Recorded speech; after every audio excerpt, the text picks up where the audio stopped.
Today on Drawing with Jason, our subject will be an elephant and an egret. Hey, welcome. I'm glad you can make it. Today on our show, we're going to draw an elephant and an egret. We'll need three things for that: a pencil, an eraser, and our sketch pad.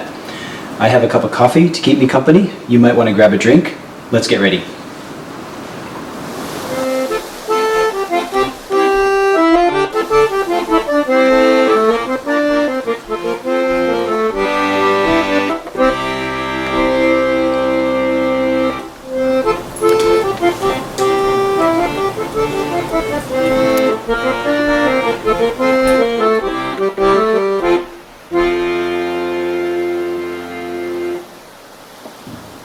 Welcome back. So sharpened pencils, good eraser, sketch pad, we're in good shape. Now later in the show, we're going to need two more things that I'll tell you about now in case you want to get them ready beforehand.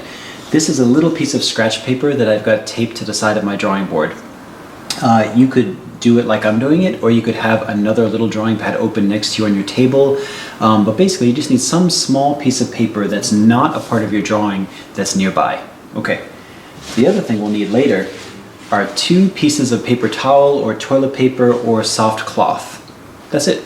Okay, so you can get those now if you want to and pause the show and then come back, or you can get them later when we actually need them. Great. So to draw an elephant and an egret, we're first going to learn three words that will help us to make this drawing. The first one is shape. Now you probably have an idea of what shape is, but in drawing it might be a little different, so I want to give you an example. Here's a shape. Now you might not know what it's a shape of, but if I hold this up,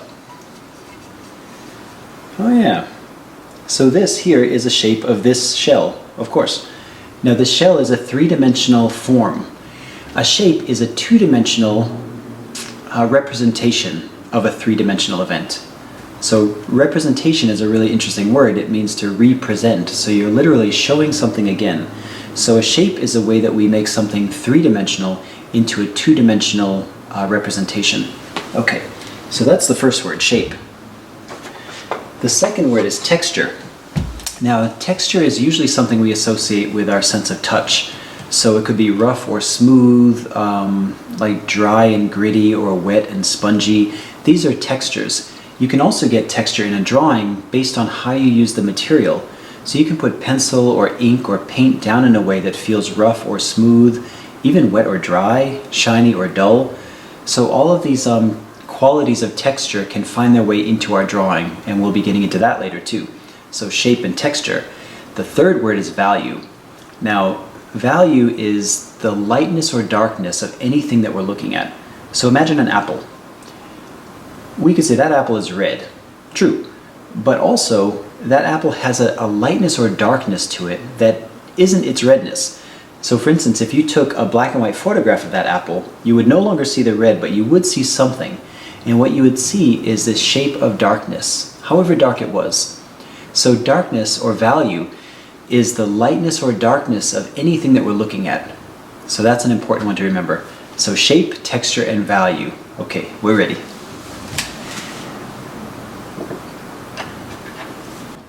So to draw an elephant, we're going to need ground for it to stand on. So I'm going to begin there. I'll put down a line somewhere about a third of the way up the page. And as I'm drawing it across from left to right, I want to give myself the feeling of what Earth is like, or what this particular patch of Earth is like. Is it rough or smooth, muddy or dry? Allow yourself to have these feelings as you're drawing it, and there's a better chance that those feelings will get into the marks that you're making.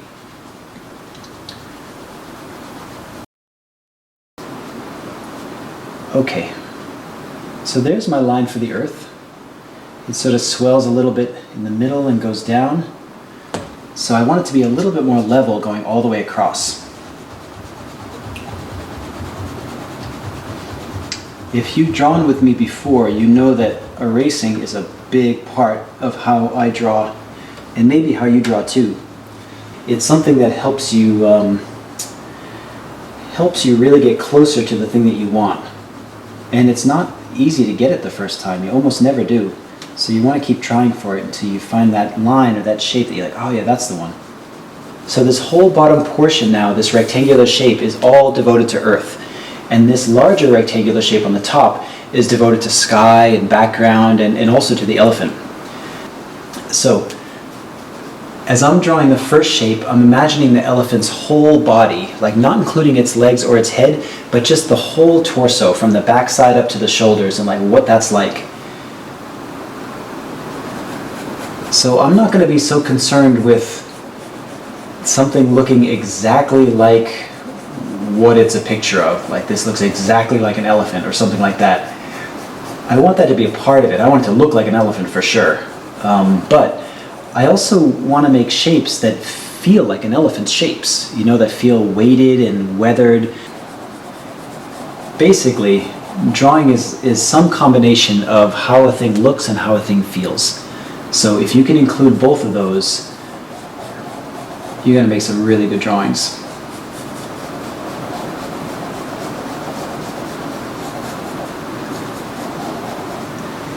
Okay, so there's a shape. So let me leave that shape where it is for now, and now I'll put in a second shape for where the ear and the head will be. And these shapes will be overlapping.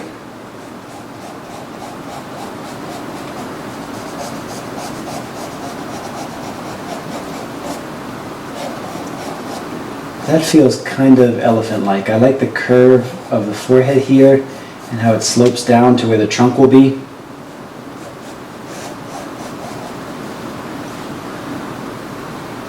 Alright, so that's pretty good. But when I look at it in the whole picture, on the whole page, I wish it were bigger. It feels like this elephant wants to be a little bit larger on the page. So I'm going to erase out both of these shapes and then enlarge them and position them in a way that they feel more at home. They feel like larger and they fill up the space more. So if you like where your shapes landed the first time, that is great. So just hang out for a minute and I will catch up to you. But if you want to change them, get out your eraser, scrub it down, draw those shapes again the way you want them. Okay, good.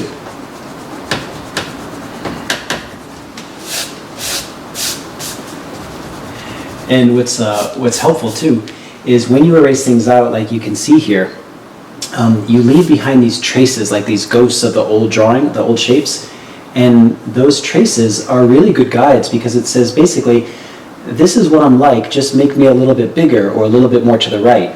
So I'm gonna rise it up a little bit on the top part, remembering that I want to leave room for the egret, for that beautiful, graceful white bird that will sit somewhere on the elephant's back. Not sure where yet, but I want to leave room for that, so I don't want to crowd the elephant too much against the top of the paper. So you can see that I'm really just enlarging the shape a little bit, moving it over to the right a little more. And now I'll redraw the shape for the ear and the head, also moving it over to the right a little bit more.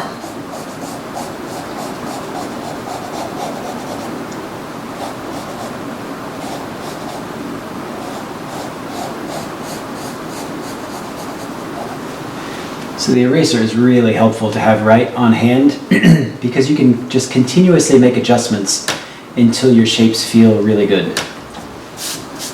So the elephant's legs, like really solid, like tree limbs or tree trunks. And she's gonna have 4 of them. I think this will be a lady elephant. But I also want to have tusks. We'll figure it out. Okay, so the legs. I'm going to start with the back legs first. Now one thing I want to remember is as I'm drawing them, these legs have to hold up the elephant. So I want to draw them in a way that they feel very sturdy, like a good solid shape.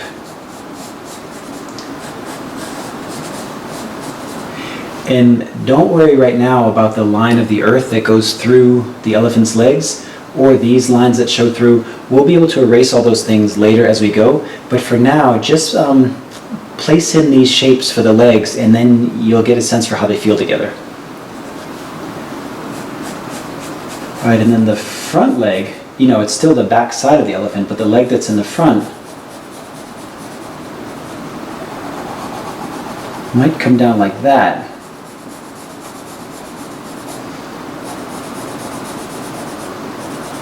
And this is important, everyone. This leg that's the far side, away from where we can see, it lands on the page, on this piece of ground, higher up than the leg that's closer to us. So that's something that happens, it's a part of perspective in drawing, distance in drawing. So something that is further away from us is actually going to land a little higher on the page. So that's a way that we can create space in this picture and have the elephant really look like all four legs are firmly rooted to the earth. So the back leg will be a little higher up on the page, the front leg will land a little bit lower down. Now I can erase out these lines for the ground because they're a little distracting, and then we'll just have the shapes of the elephant's legs, and it'll be easier to see what we've got and how we like it. Now the front legs. I'll start with the front one that's nearest us first. And again, thinking very sturdy, solid leg.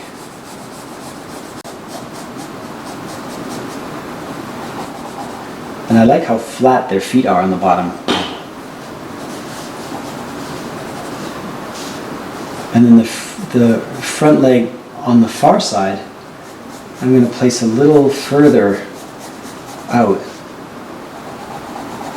And again, landing the leg a little bit higher up than the leg that's closer to us. Okay, so let's erase out these lines, and then we'll have all four legs in place, and we can see how they look. I want this elephant to be a little fuller down there. Okay. Now this is really interesting. You know, the belly of the elephant, once it goes behind that front leg, we can't see it anymore. But you want to imagine it continues, and in that way, I mean it does continue, but you want to imagine you can see, like X-ray vision, you can see through how it continues. That way, when you start drawing the line for the chest and the neck, it will be in the same flow, the same gesture as the line of the belly. The belly is going to X-ray vision, go through this leg, and then curl up for the back side of the elephant. It's really cute. Okay. It looks good. I want these legs to be a little bit wider.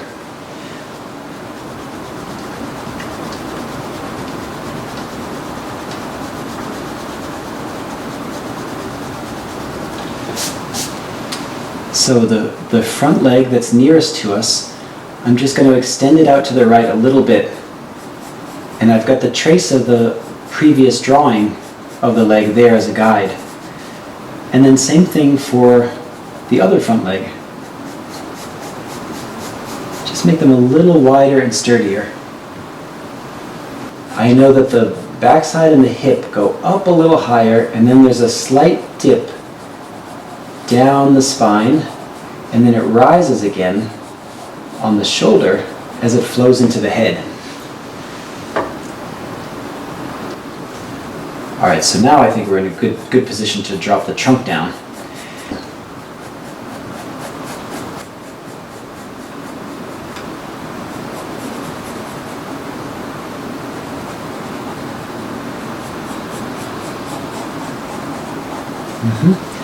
So I'm going to erase out the line of the earth here just so I can see the trunk more clearly.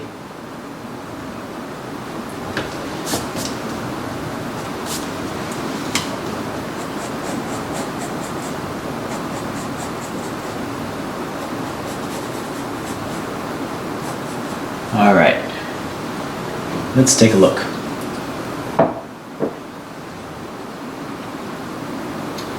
Okay, that feels pretty good.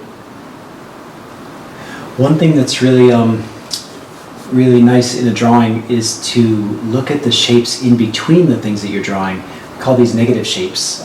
So this shape here between the legs, and as I look at those, this is a funny thing, so it may not make sense, but maybe it will. In a drawing, everything matters. And you know this, when you draw, it's like whatever you're drawing is important, but also the space around it is important, how it sits on the page is important, like the whole thing is a part of it. So what I love to do is look at the shapes that happen because of the other things that I drew, and then check in with those shapes and say like, hey shape, how are you feeling? How do you like how you are? Good, good. This shape is created here. And what that helps me see is that I wish there was a little space in between these two back legs, because I really like the spaces here, but these two legs are a little jammed together. So what I'm going to do is actually move the back leg back a little bit. Now you should only do this in your drawing if you have a feeling that it would help the drawing. If you're happy with how things are, that's great. Now I want a shape like, let's say like that, to be in between the legs. Okay.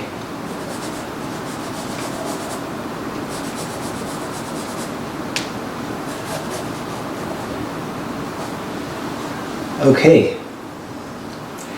And I don't know why, but that feels a lot better.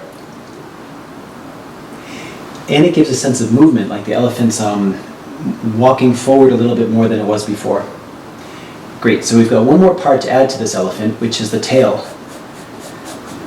Now an elephant's tail is like, it's like a braided kind of frayed rope. They're really cool. They're strange for tails. They don't have, like a very specific shape, like a horse's tail, or, what else has a really cool tail? A monkey's tail. An elephant's tail is like a, is like an old piece of rope. It's really cute. All right.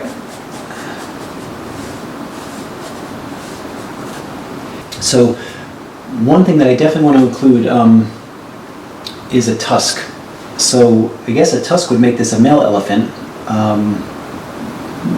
but it also feels kind of like a female elephant. So it could be a female elephant with a tusk. So I'm going to place the tusk here, and if you want to add a tusk, you can draw it curved or straight coming out, long or short. I'm going to draw this one just long enough so that it comes out in front of the trunk.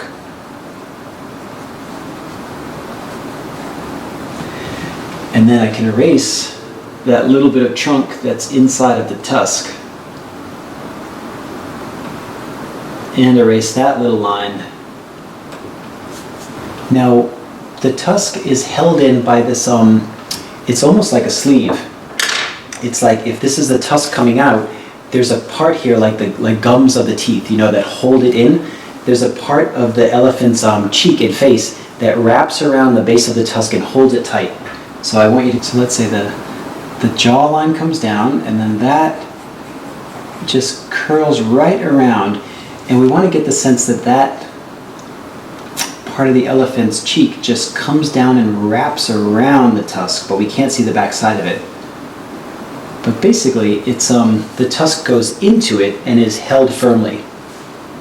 Okay, all right, good. That's good for now. And now the elephant's ears.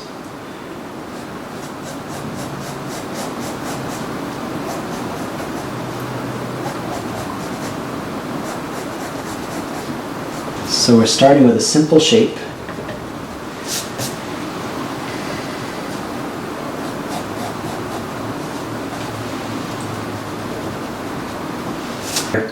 Is like, actually it's a little bit like this. If you can see on this shell, it has this sort of like a scallop shell really does this more dramatically, but it's these like little waves that happen like that. So maybe you can see that from where you are. This outer edge is going to have these wave-like contours. There we go. All right, we're in good shape. So now let's take a moment and erase out any lines that we don't want and make any adjustments that we want, and then we'll be able to move into the next stage of this, which is value. Okay.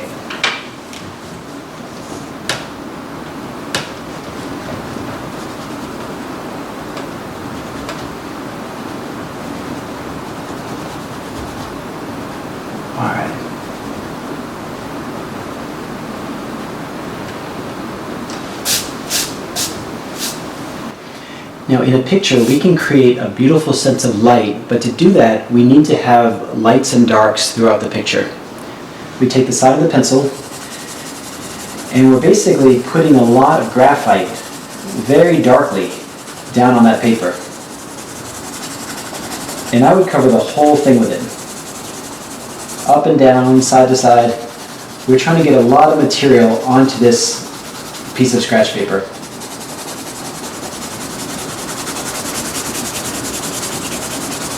We're going to be able to take darkness from here and bring it very smoothly into our picture.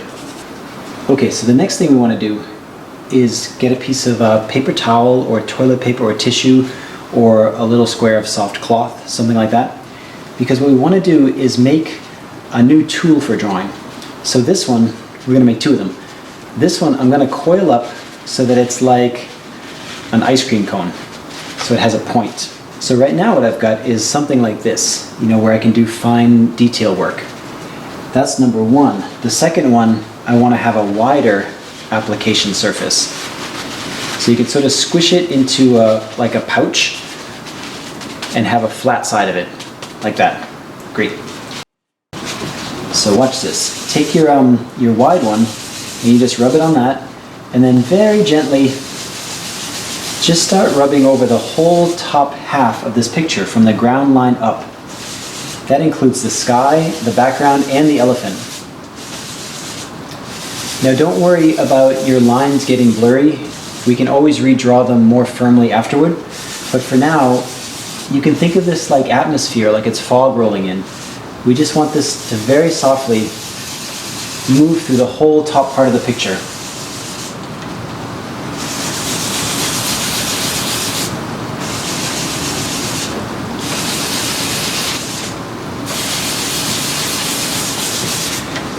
Now what will happen is that your graphite pad will start to run out of material, so you just scrub in some more.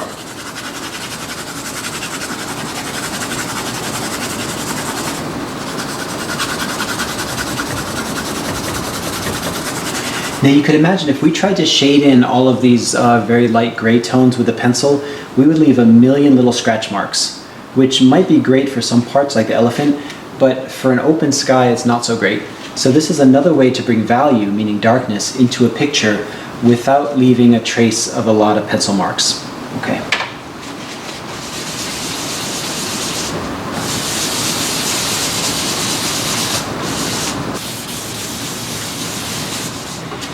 Now, we also want to include this gray in the bottom part of the elephant. So I can use this same wide applicator and scrub down the legs. And don't worry if you go out of the lines at all. Like it's no problem. It's better to make sure the whole elephant is covered, is filled with this value, and to go over the lines a little bit, no problem, than it is to get fussy toward the edge and just try to get it just right, because then sometimes you end up leaving white spots around the edge that don't have that gray value. So we want the gray value to completely fill the elephant. Okay.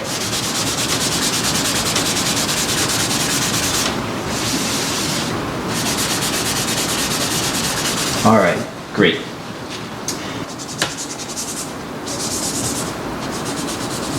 To the elephant's trunk.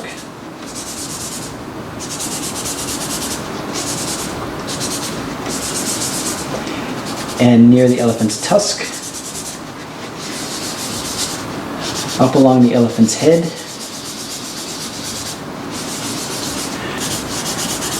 and let's take a few moments on our own to just complete this stage of it, bringing in this darker value so that it fills the whole elephant. And I'll check back with you in just a couple of moments.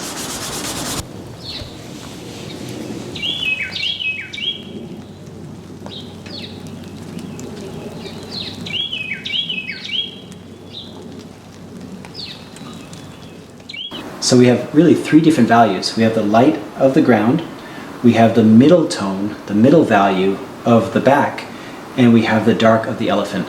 Okay. Now let's imagine that there's a sun overhead. So this elephant is outside in daylight. Some parts of the elephant would catch light and some parts would be in shadow. So I'll give you an example. This rock here, this is actually a pretty good example of it. If you look at this rock and you squint down at it, you can see that, you know, it's a light gray, but the top part of it is in light and the bottom part is in shadow. The same thing is going to happen with the elephant. Now, my recommendation is to don't erase out the highlights. We want the elephant to stay this deep gray. So instead of erasing out highlights, I would darken the shadows. So that's a really good thing to remember, because if we erased out highlights, then we're back to the white of the paper, and then there's no room really for the tusks to be white or the egret to be white when it comes in. So we want to stay within this middle range value, but just darken the darker areas. Okay. So for that, it's going to be the same approach, but with a little more care to keep things in the right area. So just like with that stone, the belly of the elephant, this part is going to be in shadow. And you'll start to see, as we drop these shadows in, that it starts to feel like there's light falling on this elephant. So because we're not looking at a real elephant in daylight, we have to use our imaginations to understand where the shadows might fall and what parts might stay lighter.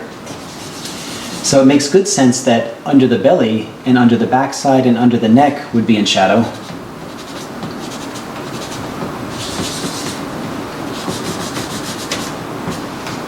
Right? And also these back legs, the side that we can see of them, would actually be under the elephant's belly. So those would likely be in shadow as well.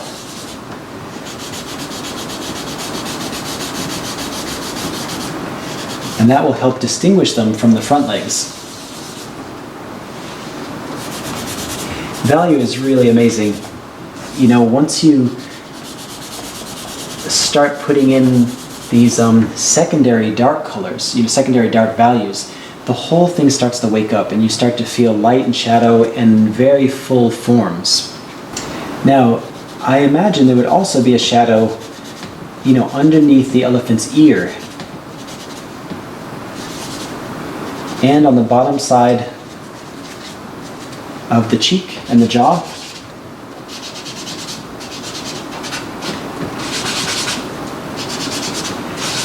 And even on the underside of the trunk. So you can see that I'm not worrying too much about going out of the lines. We'll have opportunity to erase things if we want to. And also in the end, it will just add a sense of atmosphere. Like this elephant is moving around, there's sunlight, there's heat, there's dust, there's breeze, there's all kinds of things happening. So we won't have all these crisp lines necessarily, but we'll have a sense of a whole environment that the elephant is in. So take your time and drop in whatever shadows you think would be there. And I'm going to put one in for where I think the eye socket will be.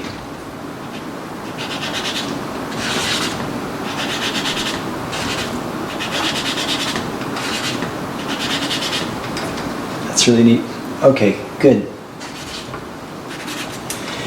Now the last thing I think would happen in terms of the values is that if this elephant is outside in full daylight coming down on top, then that elephant would cast a shadow on the ground. So I'm going to put some more graphite on my pad.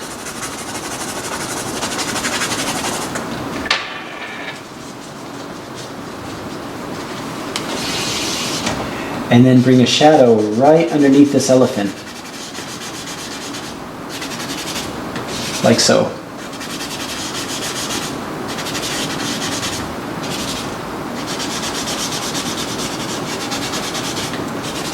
Now again, we have to imagine how this shadow would fall, but certainly the head would cast a shadow,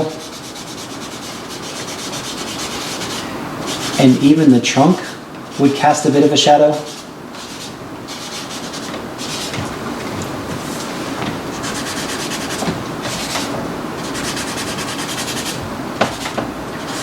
Isn't that amazing?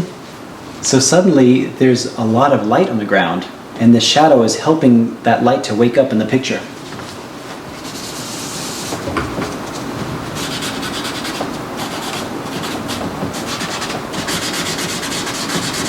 You can extend the shadow out a little bit, like down on this side of the paper, imagining that the elephant is quite wide.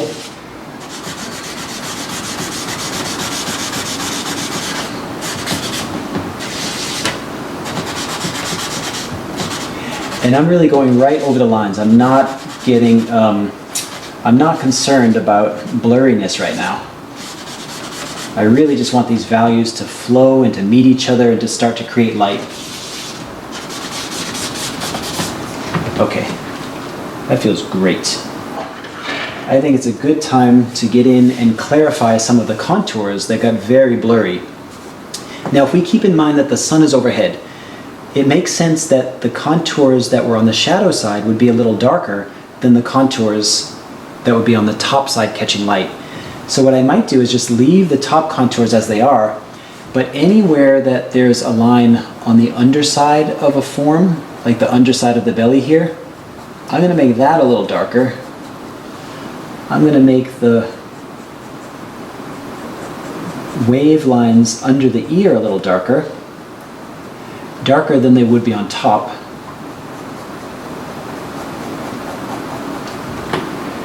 This leg would likely be in shadow, so I'll make that a little more distinct.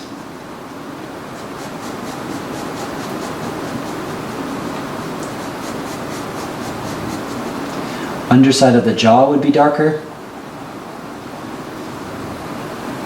The part that wraps around the tusk might be darker too.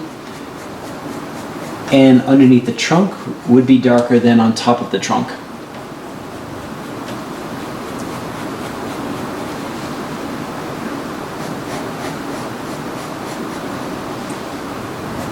The leg here as it rises to the elephant's backside is definitely in shadow. This would have some shadow too. Now, part of the leg is turning away from the light, right? It's in shadow. But then when the leg emerges out here, it's going to be catching some light. So what we can do is change the darkness of our line so that it's darker here, and then it just gradually fades into that lighter line. So by changing our lines slightly as they go, they can start to really show the play of light and shadow across the surface. Okay.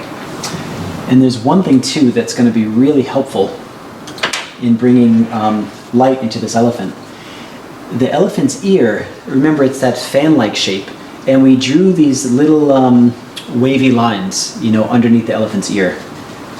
So what would happen is if you imagine, I can show you this. If we imagine something like this, can you see that? So part of it catches light and part of it is in shadow. So as that form changes, it's going to catch light and then fall into shadow. So what we can do is see that the underside of these curves would be in shadow.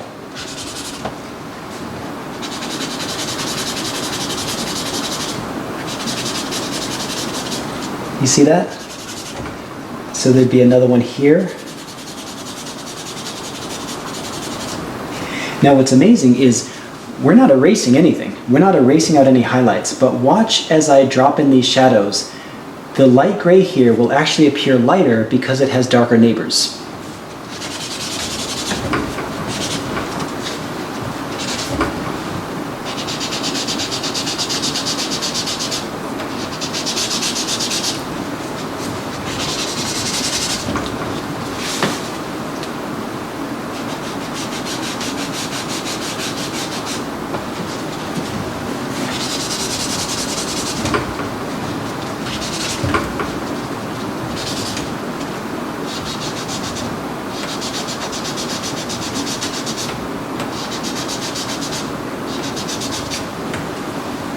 There we go.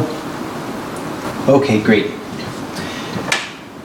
So I want to introduce you to this tool, which I didn't use today because you may not have one at home and I wanted us to be working with the same materials. But for shading and for value work, this is really helpful. It's basically a professional version of what we made with paper towel. So these are called tortillons or blending stumps, and they sell them at art supply stores. They might cost like $1 or 75 cents. but they come in all sizes. Thin, this is the thin one, and they have them much wider too.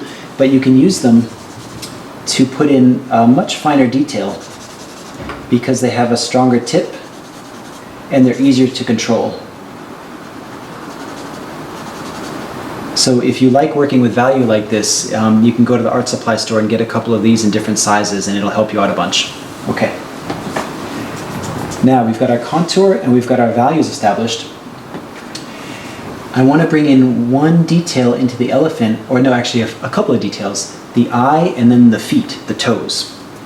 So the elephant's eye, you know, I've got a wonderful picture in a book that, here it is. If you look at this picture, you can see how complex and beautiful an elephant's eye can be. So inside of all these folds and wrinkles, you know, is that very alert, dark eye. So if you look at that as a guide, you don't have to draw the eye like that, but it gives you some sense of just how beautiful they are. I'm going to draw this eye like an almond shape, or like a little bit like a lemon shape. You know, pointed at both ends, but rounder and wider in the middle. And I want to take my time with it because it's a really important shape for the elephant. Okay. And then you can put in an eyelid. And then the round, dark circle.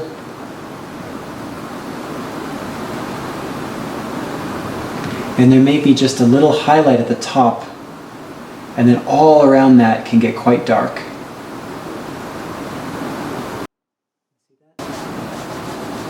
Okay. And also I want to put in the elephant's toes. They have these great, like, they're like rounded, they almost look like little turtle shells. So let's get close and I'll show you. And I think we would probably only see a couple of them from this side.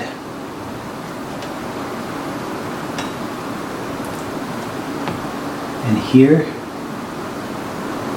And they would be lighter than the elephant's feet, but they wouldn't be a bright white because that elephant is in earth and mud and walking around all the time, and I'm sure they get all, you know, scraped up and weathered. And also we want to preserve the white for the elephant's tusk and for the egret.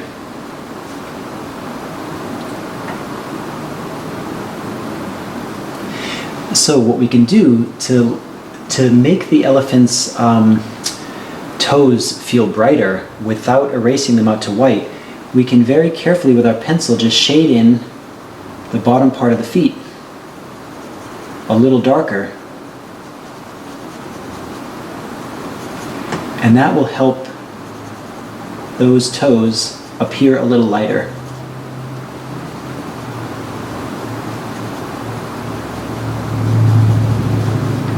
Okay. Great. All right. So now we're going to move into texture. Texture for the elephant and texture for the earth. For that, we're going to need sharper pencil tips. All right, so let's sharpen our pencils and come right back.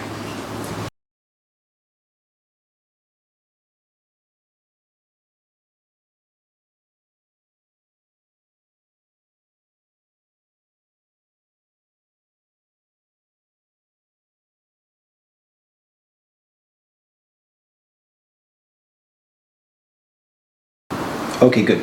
2 sharp pencils. We're ready. Now let's start with the ground.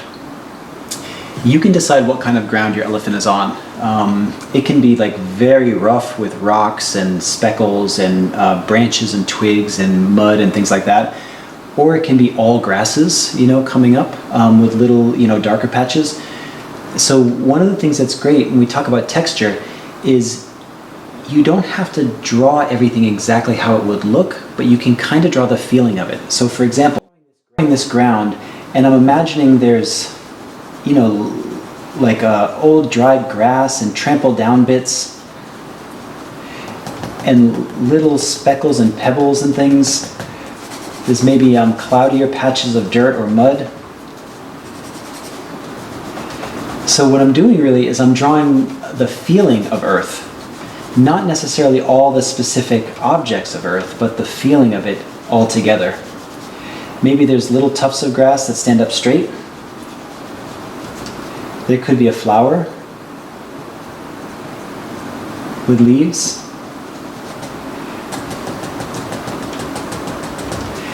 So what I would recommend is you can just move through this whole ground area, putting marks down in the way that feels right.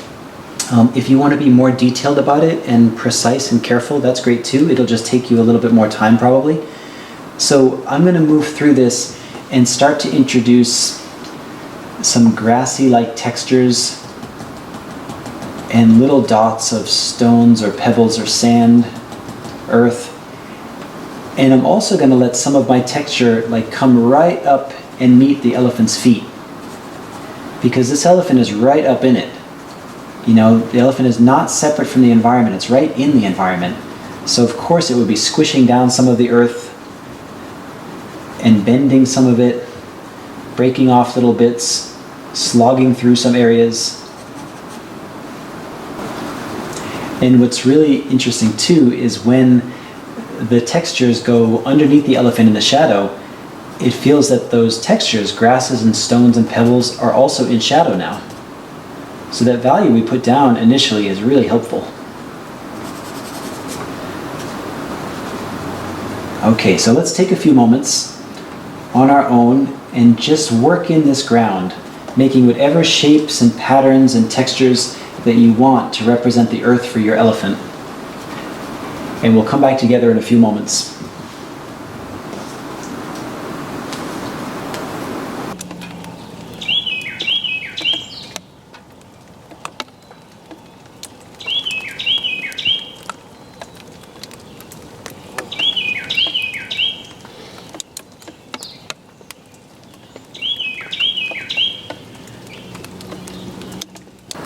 This part is pretty fun. It's like you're populating the earth with all kinds of little business, like little bits of anything. I have a couple of bugs flying around. I just want it to feel alive, you know, like there's lots happening there on that part of the scene, that part of the picture. So what's cool about texture is that if you look at any one of these areas, like some little squiggle, it doesn't look like anything on its own. But when you see them all together, you're like, oh yeah, that's like rough earth with all this business going on. So everything doesn't need to be exact, but the energy of it can be in the picture in a way that it starts to get together with other things, and they all say, hey, we are earth. We are all rough and scraggly and dotted and mucky, all kind of stuff. One thing I'm going to do is just darken a little bit the earth near the elephant's feet, not everywhere, but just here and there, to give a sense of weight, like compression. That elephant is really standing on and stepping into the earth. So the texture of the earth is quite diverse. You can put all kinds of scriggles and marks and dots in there, and it all seems to get along great. When we get into the elephant, predominantly it's going to be like lines and wrinkles, and also like little dots and smudges of pores and different, shadows and irregularities in the skin.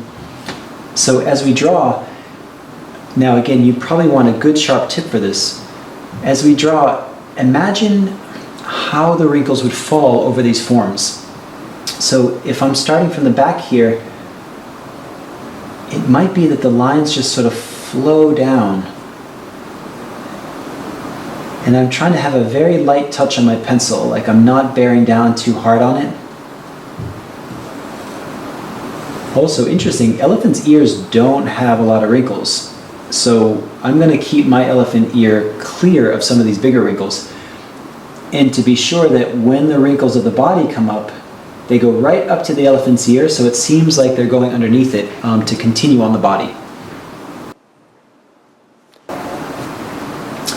One way that I think about this kind of thing sometimes, if I were like a little ant and I had ink on my feet and I walked across this form, what would the trail be that I left? Like if I walked across it 100 times, what would all the trails be?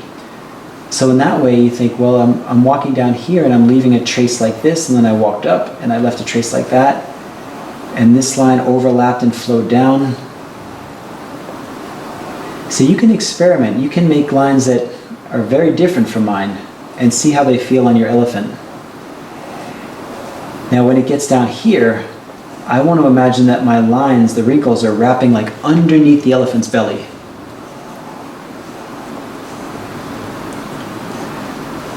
And here it's a whole different thing, because now when we get to the legs, these legs are like cylinders, right? They're these tree trunk-like forms. So some of the lines might wrap right around them.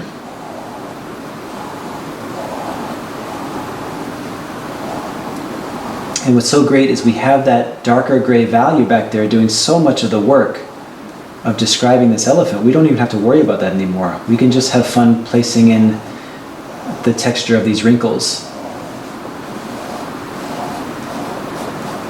So every once in a while I'm going to just put in some like small dots, some little, like they might be the elephant's pores or little markings, little irregularities. And the predominant thing will be this network of wrinkles. And this back leg too, I'm remembering that it's a cylinder, it's like a post tree trunk, and these wrinkles will mostly wrap around it. And they drop and follow the form of the foot, like here.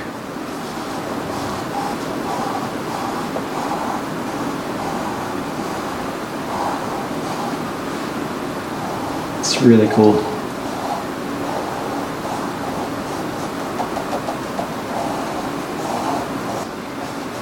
Now as we get to the head, this gets, I would say, more complex. Like we want to really think about, what are these forms like? So we put in the shadow for the eye socket there. So I'm imagining that that elephant's eye has lots of wrinkles coming out from it, like that. And then as they go over the brow and over to the trunk, they might wrap around.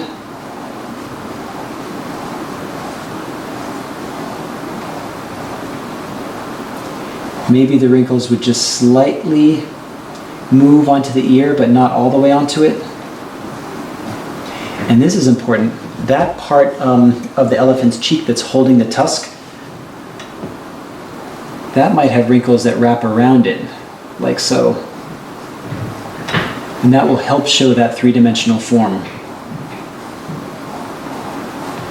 Moving down the elephant's trunk, it's very flexible.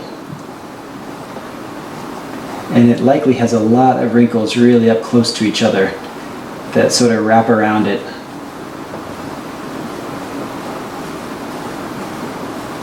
But none of it would be perfect. There'd be crisscrosses and overlaps and all kinds of stuff happening. One thing that's neat about the end of an elephant's trunk, it's not like I thought. I always imagined it sort of as a flat shape at the end, but they actually have these these grippers, like the two sides of the elephant's trunk come up so they can pick things up and hold on to things. So the end of it is actually a little more like that. Okay, now, some of you may love your elephant as it is, and you might not want to add anything else, but we have one more animal that wants to come into this, and that's the egret. The egrets will often hang out on top of these large animals, and they have this relationship where they help each other out in different ways. So I'm going to place the egret up here, looking off to the left, while this elephant looks off to the right, and then they've got the whole area covered. So if you want to practice this shape on a piece of sketch paper first, off to the side, until you get a feeling for it, you can do that, or you can just go for it. But I'm going to keep this very light, and its body is like long and thin, like that. And just like with the elephant, I'm going to draw a closed shape first for the whole body. Feels pretty good. And then the neck is kind of like a question mark shape. I hope you can see that from where you are. Okay, so like a question mark shape, and then they have a slightly rounded head and a very sharp beak that comes down. Okay. There is the shape of the egret's body. Now, it has these thin little sturdy legs that land, two of them, of course. a dark eye, maybe a little darkening on the beak. And now this is the really neat part. So we have all this light gray back here, but the egret is white. So if we take our eraser, if you've got a sharp edge on your eraser, that's going to be helpful. Or if you have a pencil eraser that has a good corner to it, that will be helpful as well. So what I'm going to do is I'm going to erase out the top part of the body of the egret so that we get back to the white of the paper.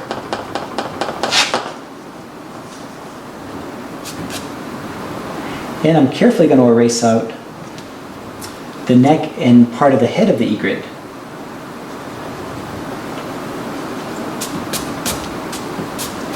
So then what we've got is this very subtly, which means like, slightly illuminated form, because this white is up against all of this soft gray back there. So that egret is now the white of the paper that we started with. And what I can do to make that even more dramatic or more noticeable is with my pencil, I can carefully shade in a little bit darker the belly of the egret. And that will help that light on its back wake up even more. One more thing I could do is drop a slight shadow on the elephant's back where the egret is standing. And that helps a lot too. Now when you partially erase a contour so that it's lighter and you can barely see it, it can have a very beautiful effect of letting light come into the form and sort of bloom out. So it's no longer held in by that outline. Instead, it seems to just breathe and radiate outside of the form. Now, it's one way you can do it. You can also experiment with putting outlines around all the forms and see how that feels. So there's really no right or wrong way to do it. It's just, I want to give you opportunities to try different things. Okay. We did good today. That was a complex drawing, right? So there's shape, there's value, there's texture, and when all those things get together in a certain way, you can make beautiful pictures. So I would love to see your drawings if you want to share them. You can email me a picture of them. The email will be on at the end of this show. So email me a picture of them and I'll be able to include some of them in the upcoming episodes. Also, if you have ideas of things that you would like to see me draw or that we could draw together, email me those ideas too and I'll try to include as many of those as I can. It was great to draw with you. I hope to see you next time and you take care of yourself.